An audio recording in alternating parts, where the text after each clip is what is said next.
Hello बच्चों, मैं जयनाथ राय, जीव विज्ञान शिक्षक, किसान इंटर कॉलेज बरहनी चंद्रपुर। बच्चों, आज हम कक्षा 10 के विषय विज्ञान के अंतर्गत पाठ 15वां है हमारा पर्यावरण। इसके अंतर्गत एक महत्वपूर्ण टॉपिक पढ़ेंगे जिसका नाम क्या है? जय आवर्धन, बायो मैग्निफिकेशन। आइए इसकी परिभाषा जानने की कोशिश करें।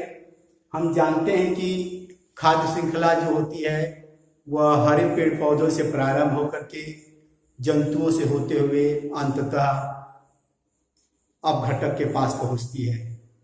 तो हमारे शरीर में कुछ हानिकारक पदार्थ की जमा हो जाता है। ऐसा क्यों होता है समझते हैं कि परिभाषा ये कुछ प्रदूषक जो होते हैं, हानिकारक पदार्थ होते हैं जो खाद्य श्रृंखला के द्वारा अगले पोषक स्तर पे क्या होते हैं, पहुंचकर संचित हो जाते। इट मीन्स कुछ प्रदूषक होते हैं, हानिकारक पदार्थ होते हैं जो खाद्य श्रृंखला के द्वारा एक पोषक स्तर से दूसरे पोषक स्तर पर जाते हैं और वहां पे क्या हो जाते हैं, संचित होते रहते। अंततः क्रमिक पोषक स्तरों में आगे, जैसे पादप से उपभोक्ता, प्राथमिक उपभोक्ता, द्वितीयक उपभोक्ता, वही बोला है। अंततः क्रमिक पोषक स्तरों में प्रदूषक पदार्थों की मात्रा क्या होती है, बढ़ती जाती है। इसे ही क्या बोलते हैं, जय आवर्धन कहते हैं। अर्थात ये हानिकारक जो पदार्थ होते हैं एक पोषक स्तर से जब दूसरे पोषक स्तर में जाते हैं तो वहां पे संचित होते रहते हैं और धीरे धीरे हानिकारक पदार्थों की सांद्रता को क्या करते हैं, बढ़ा देते हैं। इसी सांद्रता का बढ़ना ही क्या कहलाता है, जय आवर्धन कहलाता है, जिसे हम बोलते हैं बायो मैग्निफिकेशन। आइए एनसीईआरटी में कुछ तथ्य दिए गए हैं, उसको समझने की कोशिश करें। एनसीईआरटी के हिसाब से जो खाद्य श्रृंखला है, आहार श्रृंखला है, उसके द्वारा जब ऊर्जा एक पोषक स्तर से दूसरे पोषक स्तर पर पहुंचता है तो ऊर्जा का ह्रास होता है। लिंडमैन के अनुसार, जिसने 10% का नियम दिया था, उनके अनुसार जब ऊर्जा एक पोषक स्तर से दूसरे पोषक स्तर में जाता है, अर्थात यदि पादप से उपभोक्ता में जाएगा तो ऊर्जा का क्या होता है, ह्रास होता है, लॉस होता है। जबकि कुछ हानिकारक पदार्थ हैं, हानिकारक रासायनिक पदार्थ हैं जो अनजाने में हमारे खाद्य श्रृंखला में पहुंच जाते हैं, जिससे वो हमारे शरीर में क्या होते हैं, पहुंच करके सांद्रता को बढ़ाते रहते हैं। अर्थात जो आहार श्रृंखला है, एक तरफ ऊर्जा का ह्रास होता है एक पोषक स्तर से दूसरे पोषक स्तर में जाने पर, लेकिन कुछ हानिकारक पदार्थ होते हैं जो हमारे खाद्य श्रृंखला से क्या होते हैं, एक जब पोषक स्तर से जब दूसरे पोषक स्तर में जाते हैं, उनकी जहरपन की जो सांद्रता है वो बढ़ती जाती है। इसी को कहा गया है क्या, बायोमैग्निफिकेशन। क्या कारण है इसका? किसान जो भाई हैं वो क्या करते हैं, फसलों को रोगों से बचाने के लिए, पीड़कों से बचाने के लिए कुछ हानिकारक रासायनिक पदार्थों का छिड़काव करते हैं। बरसात के उपरांत ये रासायनिक जो पदार्थ होते हैं वो भूमि में चले जाते हैं या तो जलाशयों में चले जाते हैं, जल स्रोतों में चले जाते हैं। इन जल स्रोतों से ये रासायनिक पदार्थ अगले पोषक स्तर जंतुओं में चले जाते हैं और फिर उनको जो जंतु खाते हैं उन स्तरों में चले जाते हैं। अर्थात उत्पादक से ये हानिकारक पदार्थ जो होते हैं, प्राथमिक उपभोक्ता, द्वितीयक उपभोक्ता, तृतीयक उपभोक्ता, अंततः उच्च उपभोक्ता के पास ये पहुंच जाते हैं, जहां पे सांद्रता इसकी और अधिक हो जाती है।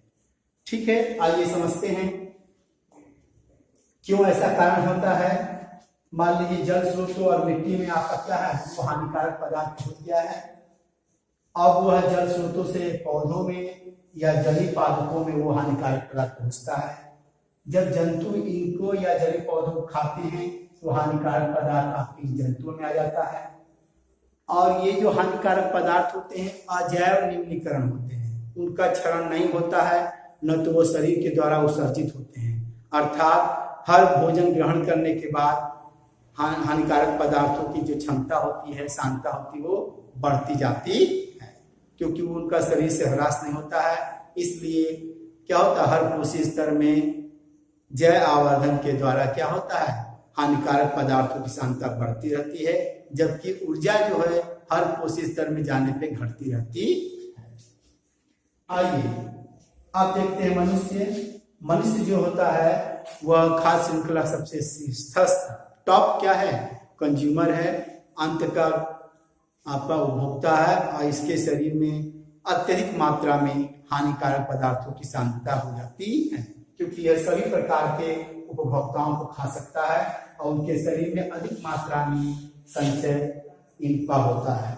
इसी कारण है कि जब यह हानिकारक पदार्थ हमारे खाद्यान्नों में मांस, मछलियों इत्यादि में चले जाते हैं तो यह वहाँ पे बने रहते हैं, वो वहाँ से खाद्य श्रृंखला से बाहर नहीं निकलते, अर्थात उनके शरीर के द्वारा उत्सर्जित पदार्थों के द्वारा बाहर नहीं निकलते हैं और शरीर में सदैव के लिए संचित हो जाते हैं। अब बच्चों हम पढ़ेंगे क्या, जैव आवर्धन का उदाहरण। जैव आवर्धन के उदाहरण के अंतर्गत हम पढ़ेंगे क्या, एक है हानिकारक पदार्थ है पेस्टिसाइड्स जिसका नाम है डीडीटी, दूसरा है मरकरी, तीसरा है कैडमियम, चौथा आर्सेनिक। इन सभी में देखा गया है कि ये जैव आवर्धन दर्शाते हैं, अर्थात यह उत्पादक से उपभोक्ता तक इनका जो सांद्रता है वो अधिक होता जाता है, अर्थात ये लोग भी क्या होते हैं, जैव आवर्धन को दर्शाते हैं। उसमें से हम आज किसका पढ़ेंगे जैव आवर्धन का उदाहरण, डीडीटी का। किसका पढ़ेंगे, डीडीटी का। डीडीटी क्या है, एक कीटनाशक है, पेस्टिसाइड से। इसका इस्तेमाल क्या हो, फसलों पे कीटों से रक्षा करने के लिए, पेस्ट से रक्षा करने के लिए डालते हैं। डालने के उपरांत यह भूमि में चले जाते हैं और पौधे क्या करते हैं, इसको अवशोषित कर लेते हैं। इसके उपरांत बरसात के बाद भी ये जो पेस्टिसाइड्स डीडीटी वो जलाशयों में चले जाते हैं, जिससे यह जल के जीवों में भी क्या होती है, चले जाते हैं और स्थल के जीवों में भी चले जाते हैं, अर्थात यह खाद्य श्रृंखला से होते हुए उच्च उपभोक्ता तक चले जाते हैं, जहां पे इनकी सांद्रता क्या होती है, अत्यधिक होती है। यहाँ पे उदाहरण के रूप में दिया गया है डीडीटी को जलाशय में। मान लीजिए जलाशय में जल है, इसमें किसी बरसात के माध्यम से आपके क्या हो गए, डीडीटी आ गया, जिसकी सांद्रता कितनी है, 0.003 ppm पार्ट्स पर मिलियन में हम इसको दर्शाते हैं। अब इसमें रहने वाला जीव जब इस तरह के जल का उपयोग करेगा, यानी इनमें रहने वाले पादपों को ये खाएगा, तो यह कहाँ चला जाएगा, प्राणी प्लवक में। प्राणी प्लवक क्या होते हैं, वे जंतु जो जल में तैरते हैं उन्हें हम बोलते हैं प्राणी प्लवक बोलते हैं, जू प्लैंकटन कहते हैं। अब यहाँ पर देखेंगे कि इनकी सांद्रता क्या होगी, 0.004 पार्ट्स पर मिलियन हो गया।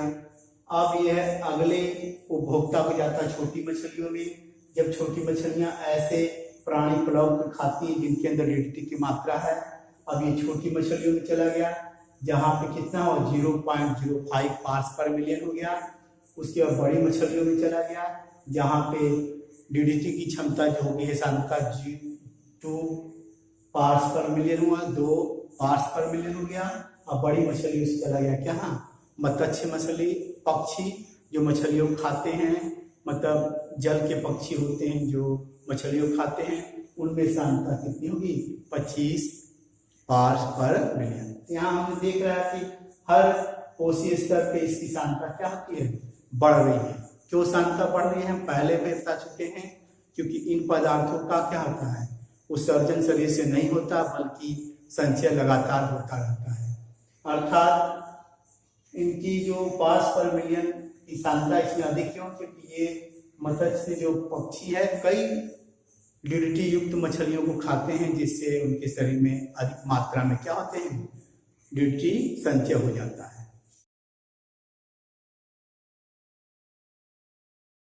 अब आते हैं इसका क्या प्रभाव है, यदि हम ऐसे मछलियों को खाएंगे या ऐसे छोटी बड़ी मछली खाते तो हमारे में भी क्या होती, सांद्रता बढ़ सकती है। अब आइए क्या प्रभाव पड़ेगा इस जैव आवर्धन के कारण डीडीटी की वजह से। मनुष्य में लेते हैं, मनुष्य में डीडीटी का एकत्रण हो जाता है, कहाँ में, वसा हो जाता है, और इसके साथ जीवाणुओं पे यह बुरा प्रभाव डालता है, यह यकृत और गुर्दों को नुकसान पहुंचाता है, अंततः कैंसर का भी कारण बनता है। पक्षियों के केस में क्या है, ये अंडों को कवच जो होता है उनको पतला करता है और समय से पहले वो अंडे क्या होते हैं, नष्ट हो जाते हैं, जिसके कारण पक्षियों की संख्या में कमी आई है। जैसे गिद्ध है, बाज है, चील है, इनके संख्या में कमी आई, क्योंकि ये क्या है, मांसाहारी जंतु हैं और डीडीटी युक्त जंतु खाने से क्या हो गए, इनके अंडों में भी कमी आई है और प्लस इनके अंदर भी बीमारी होने की वजह से ऐसे जीव मर रहे हैं। इस तरह हमने क्या देखा, जैव आवर्धन की परिभाषा देखा, जैव आवर्धन के उदाहरण देखे। तो हम ये चाहेंगे कि लोगों से अपील करना चाहेंगे कि कम से कम इन कीटनाशकों का प्रयोग किया जाए, जैव कीटनाशकों का इस्तेमाल किया जाए, जिससे समाज में क्या हो, भारी क्षति से बचा जा सकता। धन्यवाद, नमस्कार।